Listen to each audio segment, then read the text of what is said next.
काही दिवसांसाठी बाहेर गावी गेल्यावर घरी मी एकटीच होते. घरात एकटं राहायला मी फार घाबरत होते. म्हणून मी 15 वर्षे शेजाऱ्याला माझ्या घरी झोपायला बोलावलं. त्या रात्री तो माझ्या शेजारी झोपला होता. तेव्हा खोलीतील लाईट बंद होताच त्याने मला त्याच्या ब्लँकेटमध्ये ओढलं. 15 वर्षाचा असूनही त्याने त्या एका रात्रीतच सलग तिसऱ्यांदा मी चित्रा, जेव्हाही मी अंगणात झाडू काढण्यासाठी अथवा दूध घेण्यासाठी जायचे तेव्हा 15 वर्षांचा शेजारी त्याच्या खोलीच्या खिडकीतून माझ्याकडे एकसारखा बघत असायचा. काही दिवसांपूर्वी त्याच्या आईसोबत तो तिथे राहायला आला होता. नजरेत झालेली भेट असं काही वळण घेणार होती याचा मला जराही अंदाज नव्हता. एके दिवशी त्या नवीन शेजाऱ्यांशी माझी भेट झाली. त्या दिवशी मी माझ्या नवीन शेजारीनबाईंना पहिल्यांदा पाहिलं होतं. शेजारीनबाईंनी त्यांच्या घराला लॉक लावलं. त्या बाहेर आल्या तसं मी त्यांना थांबवलं होतं. मला गप्पा गोष्टी करण्याची फार आवड होती. असंही माझा नवरा मला घरातून बाहेर कुठे निघू द्यायचा नाही. त्या दिवशी माझी नवीन शेजारीसोबत भेट झाली. मी त्यांना नमस्कार म्हणाले व माझं नाव सांगितलं. मी म्हणाले, नमस्कार, मी चित्रा. तुम्ही इथे नवीन राहायला आला आहात वाटतं. मी असं बोलताच समोरूनही मला होकार आला. मी त्यांना त्यांचं नाव विचारलं. तेव्हा त्या महिलेने सांगितलं की तिचं नाव संगीता आहे. मी त्या मुलाशी बोलायलाही हात पुढे केला, पण तो हात पुढे करायला तयार नव्हता. त्याची आई त्याला म्हणाली, तेजस, आंटीला हाय कर. आईच्या सांगण्यावरून त्याने हात पुढे केला व त्याचं नाव सांगितलं. त्याचं नाव तेजस होतं. मी पुढे त्यांच्याशी काही गप्पा गोष्टी करणार तो संगीताताई म्हणाल्या, आपण कधीतरी वेळ काढून बोलूयात. आता मला बाहेर जायला उशीर होतोय. मी त्यांना बाय केलं व पुन्हा माझ्या घरात आले. दुसऱ्या दिवशी मी माझ्या घरी नाश्त्याला खमंग केले होते. आज मुद्दामच मी ढोकळे जास्तच बनवले होते. माझा नवरा ऑफिसला निघाला तसं डब्बावर ढोकळे घेऊन मी संगीताताईंच्या घरी गेले. मला तर गप्पा गोष्टी करायला फार आवडायचं आणि कॉलनीतील बाकी सगळ्या महिला जॉब करणाऱ्या होत्या. त्या सकाळी केव्हा ऑफिसला जायच्या आणि संध्याकाळी केव्हा यायच्या हे मलाही समजायचं नाही. दिवसभर मी माझ्या घरी बोर व्हायचे. पण आता नवीन शेजारी मला भेटले होते. हातात ढोकळ्याचा डब्बा घेऊन मी संगीताताईंच्या घराची बेल वाजवली. मला पाहून त्या विचारात पडल्यासारख्या दिसल्या. मी त्यांना म्हणाले, हाय, गुड मॉर्निंग संगीताजी, मी तुमच्यासाठी नाश्ता घेऊन आले आहे. तेव्हा संगीताताईंनी मला त्यांच्या घरात बोलावलं. त्यांच्या घरात जाताच मी तेजस कुठे आहे असं त्यांना विचारलं. मी म्हणाले, तुमच्यासाठी मी माझ्या हातचे खमंग घेऊन आले आहे. एकदा माझ्या हातची चव चाखून तर बघा, तुम्हाला नक्कीच आवडेल. आणि हो, खास करून हे तेजसलाही खायला द्या. लहान मुलांना असं चटपटीत खायला फार आवडतं. मी तेजसला आवाज देत होते, पण माझ्या आवाजावर तो त्याच्या खोलीतून बाहेर आला नव्हता. जेव्हा संगीताताईने त्याला आवाज दिला तेव्हा तो त्याच्या खोलीतून बाहेर आला. मला लहान मुलांचा फार लळा होता. तेजस येऊन त्याच्या आईशेजारी बसला होता. संगीताताई तर माझ्याकडे बघत होत्या. बहुतेक त्यांना जास्त बोलायची सवय नव्हती. गप्पा करण्यासाठी काहीतरी विषय हवा, म्हणून मी संगीताजींना म्हणाले की हा तुमचा मुलगा आहे का? तुम्ही एवढा तरुण दिसतात की तुम्हाला एवढा 15 वर्षांचा मुलगा असेल असं अजिबात वाटत नाही. म्हणूनच प्रश्न केला. माझा प्रश्न ऐकून संगीताताईंनी स्मित हास्य केलं. त्या म्हणाल्या की मी कितीही तरुण दिसत असली तरी मीच याची आई आहे. संगीताताई दिसायला काळ्या सावळ्या होत्या, पण त्यांचं राहणीमान अगदी हाय क्लास होतं. बोलता बोलताच मी तेजसला म्हणाले की तेजस, गेल्या आठवड्यापासून मी बघते तू रोज तुझ्या खोलीतील खिडकीतून मला असं का बघत असतोस? मी असा प्रश्न करताच संगीताताईंनी त्याच्याकडे रागाने बघितलं. तो म्हणाला, मी तुमच्याकडे का बघू? मला पक्षी फार आवडतात, त्यामुळे मी त्या झाडावर बसलेल्या पोपटाला बघत असतो. मी त्याला ठीक आहे म्हणाले व माझ्या घरी निघाले. पुढच्या 2 दिवसांनंतर मी माझ्या टेरेसवरील पाण्याची टाकी स्वच्छ करत असताना टेरेसवरून माझी नजर तेजसच्या खोलीवर गेली. समोर मी पाहिलं तो मला इशारे करत होता. त्या इशाऱ्यांनी तो मला म्हणत होता की मी तुझ्या मदतीसाठी येऊ का? असंही मला टाकी उलटपालट करण्यासाठी कोणाची तरी मदत हवी होती, कारण एवढी जड टाकी माझ्याने थोडी इकडची तिकडे सरकत नव्हती. तेव्हा मीही त्याला इशाऱ्याने ये म्हणत होते, पण बहुतेक तो मला त्याच्या आईची परमिशन घ्यायला सांगत होता. मी त्याच्या घरी पोहोचले. बेल वाजवताच संगीताताईंनी दरवाजा उघडला. मी त्यांना म्हणाले, मी आमच्या घराची टाकी स्वच्छ करायला काढली आहे. मला थोडी तेजसची मदत हवी आहे. तुम्ही त्याला माझ्यासोबत थोड्या वेळासाठी पाठवाल का? त्यांच्या हावभावावरून दिसत होतं की त्याला पाठवणार नाही. मग पुन्हा मी त्यांना फार आग्रहाने बोलले. तेव्हा त्या म्हणाल्या, तुम्ही पुढे जा, मी त्याला लगेच पाठवते. मी माझ्या टेरेसवर गेले. त्याच्या काही वेळाने तेजस तिथे आला. मी त्याला म्हणाले, मला टाकी स्वच्छ करायला मदत कर. मी जसे टाकीच्या दिशेने वळले तसं मागून तेजस माझ्या साडीचा पदर खेचू लागला. तो मला चेहऱ्याने काहीतरी इशारे करू लागला. एवढा 15 वर्षांचा मुलगा असं काय करत होता? मला तर काही समजत नव्हतं. मी त्याला म्हणाले, हे असं काय करतोयस? तुला काही बोलायचं असेल तर बोल, आणि नाही बोलायचं तर टाकीतील पाणी काढण्यासाठी मला मदत कर. तेव्हाही तो माझं ऐकत नव्हता. रागाच्या भरातच मी त्याला म्हणाले, मी तुला इथे टाकी स्वच्छ करायला बोलावलं आहे, माझी गंमत बघायला नाही.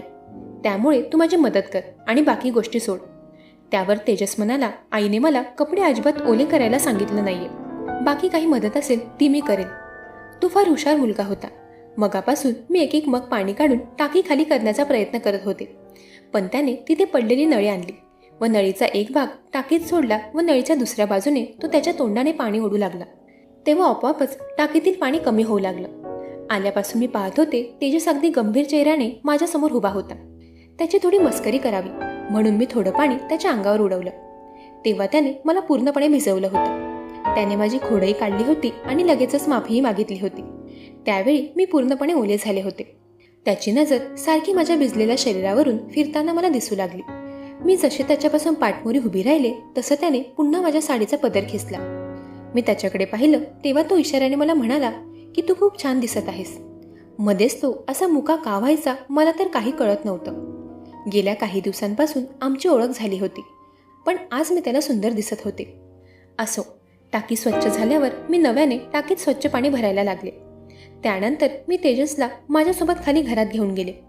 मगाशी माझ्यानेही त्याच्या अंगावर बरंच पाणी उडालं होतं. त्याच्या आईने त्याला असं भिजलेलं पाहिलं तर त्याला माझ्यामुळे रागवणं बसेल आणि हे मला नको होतं.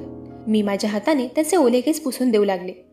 मी त्याचे केस पुसत होते तेव्हा तो सोफ्यावर बसला होता व मी उभं राहून त्याचे केस पुसत होते. अचानकच मला त्याचा हात माझ्या पोटावर जाणवला आणि तेव्हा मी लगेचच त्याच्यापासून बाजूला झाले. मी म्हणाले, तेजस, हे तू काय करत होतास? त्यावर तो म्हणाला, मी तर तुझा हात पकडत होतो, पण चुकून माझा हात नको तिथे गेला. सॉरी. चुकून झालं म्हणून मी त्याला माफ केलं. पुढे तो म्हणाला, तू किती छान आहेस. मला तुझ्यासोबत पूर्ण एक दिवस घालवता आला असता तर किती मजा आली असती. मी त्याचं हेही बोलणं हसण्यावरच घेतलं होतं. त्यामागे त्याचे जे उद्देश होते ते मला दिसून आले नव्हते. त्या दिवशी रात्री मी सहजच माझ्या नवऱ्याला म्हणाले की सागर, तू माझ्याशी कधीच गप्पा गोष्टी करत नाही. दिवसभर घरात मी फार बोर होत असते. आपण काही दिवसांसाठी बाहेर फिरायला जायचं का? मी असं बोलताच सागर माझ्यावर ओरडला. तो मला म्हणाला, तुला तर घरात बसून दुसरी कामं नाहीयेत. घरात बसून खायचं प्यायचं आणि वरून बोर होतंय म्हणायचं. माझ्या मागे फार कामं आहेत. मी तुझ्याशी बोलायला किंवा तुला ट्रिपवर घेऊन जायला अजिबात रिकामा नाहीये. तू तर पुरती रिकामी आहेस. आजूबाजूच्या सगळ्या महिला जॉबला जातात आणि तू गावंढळ सारखी दिवसभर घरात बसून असतेस. तुझ्यासारख्या गावंढळाला फक्त गप्पाच करायला पाहिजे.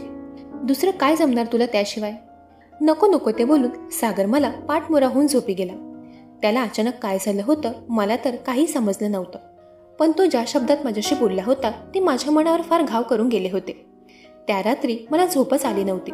दुसऱ्या दिवशी सागर ऑफिसला गेला. त्यानंतर मी संगीताताईंकडे गेले, कारण मला माझं मन हलकं करायचं होतं. आमची आता चांगली ओळख झाली होती.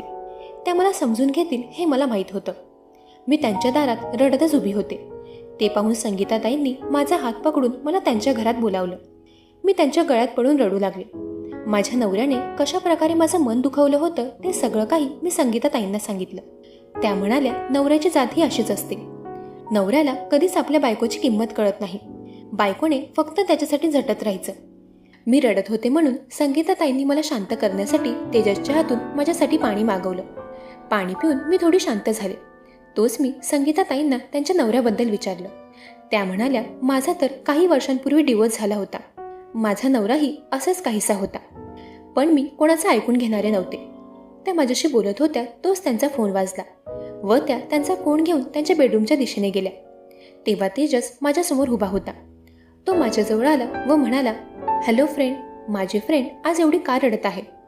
माझ्या फ्रेंडच्या डोळ्यात अश्रू अजिबात चांगले दिसत नाही.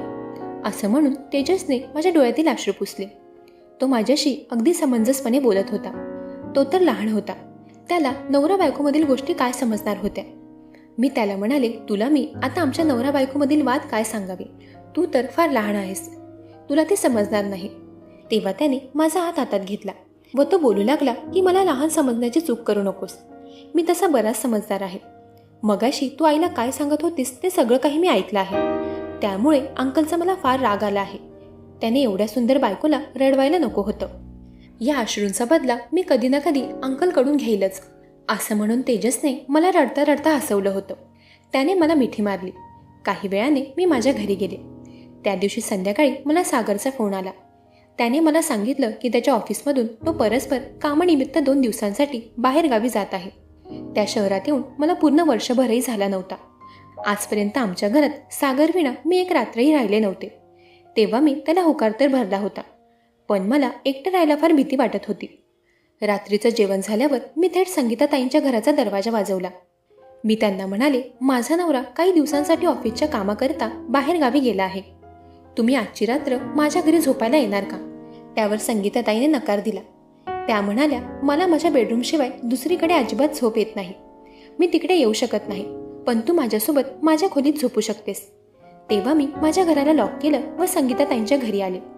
मी त्यांच्या रूममध्ये गेले तर त्यांच्या खोलीत AC फार स्पीडमध्ये होता. गेल्या तासाभरापासून संगीताताईंनी त्यांच्या रूममध्ये अगदी स्पीडमध्ये AC सुरू ठेवला होता. मला ACच्या थंडगार हवेने फार थंडी वाजू लागली. मी संगीताताईंना म्हणाले, मला या ACमध्ये झोप येत नाहीये. मी बाहेर हॉलमध्ये जाऊन झोपते. मी हॉलमध्ये गेले तोच काही वेळाने हॉलमध्ये तेजस आला. तो मला त्याच्या खोलीत घेऊन गेला. मला वाटलं त्याला मला काहीतरी सांगायचं असेल, म्हणून तो मला तिथे घेऊन आला असावा. त्याने मला त्याच्या खोलीत का आणलं हा प्रश्न मी त्याला केला. त्यावर तेजस म्हणाला, तुला मी इथे झोपायला बोलावलं आहे. बाहेर सोफ्यावर तुला झोप येणार नाही. माझ्या फ्रेंडला कसलाही त्रास झालेला मला बघवणार नाही. असं म्हणून तेजस मला मी त्याच्या खोलीत झोपावं यासाठी आग्रह करू लागला. मी त्याच्या शेजारी त्याच्या बेडवर झोपले. त्याच्या बेडवर झोपून मला 5 मिनिटही झाले नव्हते. तोच तेजसने त्याच्या अंगावरचं पांघरूण माझ्या अंगावर घातलं. थोडक्यात त्याने मला त्याच्या पांघरूणमध्ये घेतलं होतं. त्याचं ते वागणं मला अजिबात आवडलं नव्हतं. मी त्या पांघरूणमधून बाहेर पडण्याचा प्रयत्न करत होते, पण तो मला बाहेर जाऊ द्यायला तयार नव्हता. मी त्याच्या पांघरूणमधून बाहेर निघणार तोच त्याने माझ्या हाताला चावा घेतला. अचानक त्या खोलीत संगीताताई आल्या. त्यांच्यामुळे माझी तेजसपासून सुटका झाली होती. मी ज्याला 15 वर्षांचा मुलगा समजत होते त्याचं हे राक्षसी रूप माझ्या समोर आलं होतं. संगीताताईंनी त्याच्या कानाखाली वाजवली. त्याला रागवून त्या मला त्यांच्यासोबत त्या खोलीतून बाहेर घेऊन गेल्या. दुसऱ्या दिवशी मी संगीताताईंच्या घरी जाणार नाही हे मी माझ्या मनाशी पक्क केलं होतं, कारण त्या 15 वर्षाच्या मुलाने माझ्यासोबत जे काही करण्याचा प्रयत्न केला होता त्याने माझ्या मनात भीती निर्माण झाली होती. काल तेजसने माझ्यासोबत जर काही केलं असतं तर मी कायमचे संपले असते.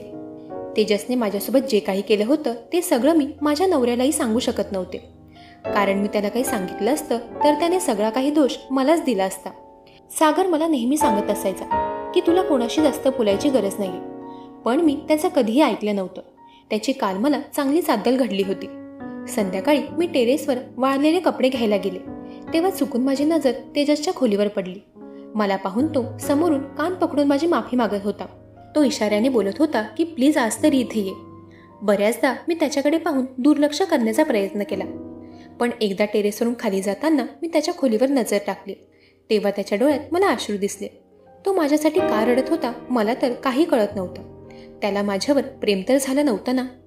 माझ्या मनात नको नको ते प्रश्न येऊ लागले.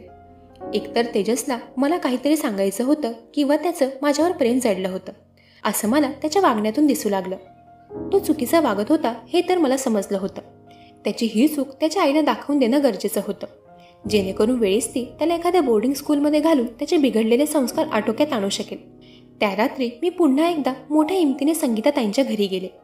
मी त्यांना म्हणाले, मी माझ्या घरी एकटीने राहण्याचा खूप प्रयत्न केला. दिवसभर मी घरी एकटी राहू शकते, पण रात्री माझ्याने काही केल्या घरात एकटं राहणं अशक्य आहे. त्या रात्री मी संगीताताईंच्या खोलीत त्यांच्याशी गप्पा गोष्टी करत बसले होते. आमची भेट होऊन 15 दिवस होत आले होते आणि आज मला संगीताताईंनी माझ्या नवऱ्याबद्दल विचारलं होतं. माझा नवरा काय काम करतो हे त्यांनी मला विचारलं. त्यावेळी मी त्यांना सांगितलं की माझा नवरा ऑफिसर आहे. मी जास्त शिकले नव्हते, त्यामुळे मला ती मोठ्या ऑफिसरची नावे बोलता यायची नाही. त्यांच्याशी गप्पा गोष्टी करतच बराच वेळ झाला होता. त्या ACच्या हवेत मला थंडी वाजू लागली होती. पाणी न पिलेलं असतानाही बाथरूमला जावं लागत होतं. तेव्हा संगीताताई त्यांच्या खोलीतील बाथरूममध्ये गेल्या होत्या आणि मलाही त्याच वेळी बाथरूममध्ये जायचं होतं, म्हणून मी बाहेरच्या बाथरूममध्ये गेले. मी त्या वॉशरूममध्ये शिरले. त्याचा दरवाजा मी बंद करणार तोच तेजस आत बाथरूममध्ये आला. त्याने एक हात माझ्या तोंडावर ठेवला व दुसऱ्या हाताने त्याने बाथरूमचा दरवाजा लॉक केला. त्याचं ते वागणं पाहून मी तर फार घाबरले होते. बाथरूममध्ये त्या 15 वर्षाच्या मुलाने माझ्यासोबत जे काही केलं त्याने तर मी पुरती हादरले होते. त्याचा उद्देश काय होता त्या दिवशी मी समजले होते. पूर्ण 10 ते 20 मिनिटांनंतर तेजसने त्या बाथरूममधून माझी सुटका केली होती. तेव्हाही संगीताताई बाहेरून दरवाजा ठोठावत होत्या. त्यामुळे त्याने त्यांना घाबरून दरवाजा उघडला होता. तो दरवाजा उघडताच संगीताताईंनी मला आत बाथरूममध्ये अगदी शॉक झालेल्या अवस्थेत पाहिलं. त्या मला हात पकडून तिथून बाहेर घेऊन आल्या. तेव्हा तेजस त्यांच्यासमोर खाली मान घालून उभा होता. त्या तेजसच्या कानाखाली वाजवायला गेल्या. तोच मी त्यांचा हात पकडला व त्यांचा हात मुरडून मी त्यांच्या 2 कानाखाली वाजवल्या. माझी हिंमत पाहून तेजसमध्येही थोडी हिंमत आली होती. काही वेळापूर्वी बाथरूममध्ये तेजसने रडत रडतच अगदी दबक्या आवाजात माझ्या कानात जे काही सांगितलं ते ऐकून माझ्या पायाखालची जमीनच सरकली होती. सुरुवातीला तर त्याने जसा माझ्या चेहऱ्यावर हात ठेवला होता तसं मी फार घाबरले होते, कारण तो जसा बाथरूममध्ये शिरला तसा त्याचा माझ्या साडीवर पाय पडला होता आणि अचानक माझी साडी निसटली. तेव्हा मला त्या बंद बाथरूममध्ये तेजसची फार भीती वाटू लागली होती. पण जेव्हा त्याच्या डोळ्यातून अश्रू येऊ लागले व तो माझ्याशी जे काही बोलू लागला तेव्हा सगळी सत्यता मला समजली. बाथरूममध्ये तेजसने मला सांगितलं की कशा प्रकारे संगीताने त्याला त्या घरात डांबून ठेवलं आहे.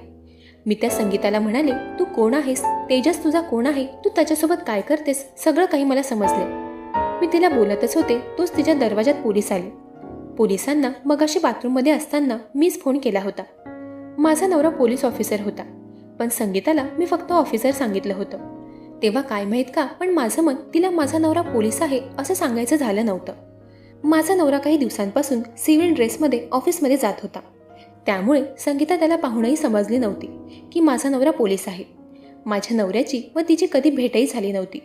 खरं असं होतं की संगीताने तेजसचं अपहरण केलं होतं. तेजसचे बाबा एक बिझनेसमॅन होते आणि त्यांच्याच घरी संगीता मोलकरणीचं काम करायची. तेजस व त्याची पूर्ण फॅमिली परदेशात जायला निघाले होते. त्याच्या आदल्या दिवशी संगीताने तेजसचं अपहरण केलं व तिने त्याच्या बिझनेसमॅन वडिलांकडून जवळजवळ 80 लाख रुपयांची रक्कम मागितली होती. जोपर्यंत तिच्याकडे ती रक्कम येत नाही तोपर्यंत ती तेजसला टॉर्चर करत होती. पोलीस तिला तिथून घेऊन गेले. त्यानंतर मी तेजसला विचारलं की तेजस, ज्यावेळी आपली पहिली भेट झाली तेव्हाच तू या सगळ्या गोष्टी मला सांगू शकला असतास. मग तू हे सगळं काही मला का सांगितलं नाहीस? तेव्हा तो म्हणाला, संगीताची माझ्यावर बारीक नजर होती. तिने माझ्या खोलीतही कॅमेरा लावला होता. एवढंच नाही तर कायम ती मोबाईलमध्ये रेकॉर्डिंग सुरू करून तो मोबाईल माझ्या खिशात ठेवायची, जेणेकरून मी कोणाशी काय बोलतो हे तिला समजेल. तिने बऱ्याचदा मला जिवे मारण्याचाही प्रयत्न केला होता. त्यामुळे मी तिला घाबरूनच राहायचो. जेव्हा मी तुला पाहिलं तेव्हा मला मदतीचे किरण दिसले. तू काहीतरी माझी मदत करू शकशील असं मला वाटलं होतं आणि आज तुझ्यामुळेच माझी सुटका झाली आहे. माझ्या साडीचा पदर खेचण्यापासून तर मला त्याच्या पांघरूणमध्ये ओढण्यापर्यंत त्या सगळ्या गोष्टी त्याने का केल्या होत्या त्या आत्ता मला समजत होतं. त्याला सगळं काही मला सांगायचं होतं, जे की संगीताची त्याच्यावर बारीक नजर असल्यामुळे त्याला सांगता येत नव्हतं. शेवटी त्याने बाथरूममध्ये संधी साधून मला सगळी काही सत्यता सांगितली. माझा नवरा दुसऱ्या दिवशी त्याच्या कामावरून घरी आला. तेव्हा येताच त्याने मला मिठी मारली. सागर म्हणाला, चित्रा, मला माफ कर. काही दिवसांपूर्वी मी तुला उगाचच नको ते बोलून गेलो, पण तू तर अगदी हुशार आहेस. तुझी हुशारी मला ठाऊक नव्हती आणि मी तुला उगाचच काहीही बोलून गेलो. मी गेल्या काही दिवसांपासून एका केसच्या फार टेन्शनमध्ये होतो आणि ती केस होती एका बिझनेसमॅनच्या मुलाचं अपहरण झाल्याची. ती केस काल एका अधिकाऱ्याच्या बायकोने म्हणजे तू सोडवली आहेस. आमच्या डिपार्टमेंटने काही दिवसातच तुझा सत्कार करण्याचं ठरवलं. तुझ्या या बोलक्या व भोळवटपणामुळेच आज नकळत का होईना तू एका मुलाचा जीव वाचवला आहेस. सागरच्या तोंडून माझं कौतुक ऐकून मला फार आनंद झाला होता. काही दिवसांनंतर सागरच्या ऑफिसमध्ये माझा सत्कार करण्यात आला.